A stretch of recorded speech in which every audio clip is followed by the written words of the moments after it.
AIPMT परीक्षा की नई तारीख पर सीबीएसई ने सुप्रीम कोर्ट से और वक्त मांगा है। आपको बता दें कि बोर्ड ने कहा कि 7 परीक्षाएं पहले से शेड्यूल हैं।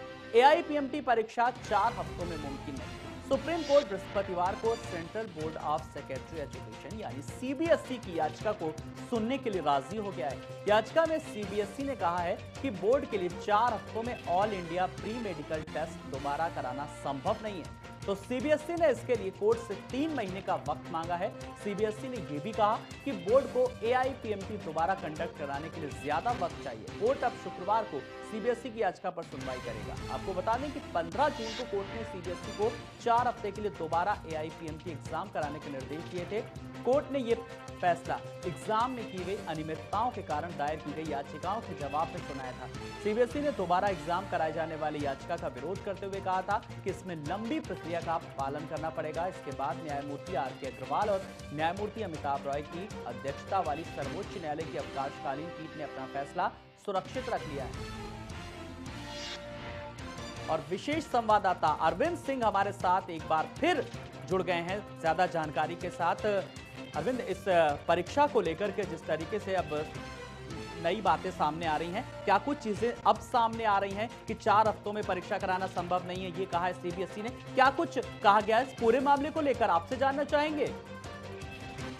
क्या लोग सीबीएसई की तरफ से एक अर्जी दायर की गई है सुप्रीम कोर्ट में, और इस अर्जी में सीबीएसई की तरफ से कहा गया है कि 4 हफ्तों के अंदर दोबारा all India pre medical test का जो आयोजन का जो सुप्रीम कोर्ट का निर्देश है वो संभव नहीं है, क्योंकि सीबीएसई सिर्फ मेडिकल टेस्ट परीक्षा ही नहीं बल्कि जो दूसरी परीक्षा है वो भी आयोजित करती है, और ऐसी सूरत में इस आदेश पर अमल संभव नहीं है।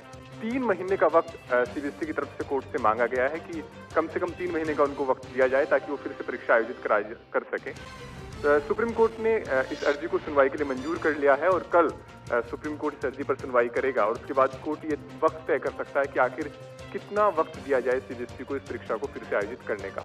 लेकिन बड़ी बात आलोक ये है कि अगर 3 महीने का वक्त मांगा गया है तो निश्चित तौर पर छात्रों के लिए एक बड़ी परेशानी का सबब बनने वाला है, क्योंकि बहुत सारे ऐसे छात्र हैं जो इस वक्त इस इंतजार में थे कि रिजल्ट आ जाएगा, और अभी जो कई यूनिवर्सिटी है वहां पर ग्रेजुएशन के जो कोर्स है उसके एडमिशन शुरू हो गए हैं। तो जो छात्र इस परीक्षा के बाद आने वाले रिजल्ट को देखते हुए अपनी अगली करियर की जो दिशा है वो तय करने वाले थे, उनके लिए अब ये कंफ्यूजन का दायरा और ज्यादा बढ़ जाएगा, क्योंकि अगर 3 महीने का वक्त सीबीएसई लेती है तो उसके बाद रिजल्ट आने में भी टाइम लगेगा, और निश्चित तौर पर इस परीक्षा के रिजल्ट को देखते हुए जो छात्र अपनी अगली पढ़ाई की दिशा तय करने वाले थे उनके लिए अब उतने ज्यादा संतोषजनक हालात नहीं रहेंगे। चलिए, बहुत बहुत शुक्रिया अरविंद इस तमाम जानकारी के लिए।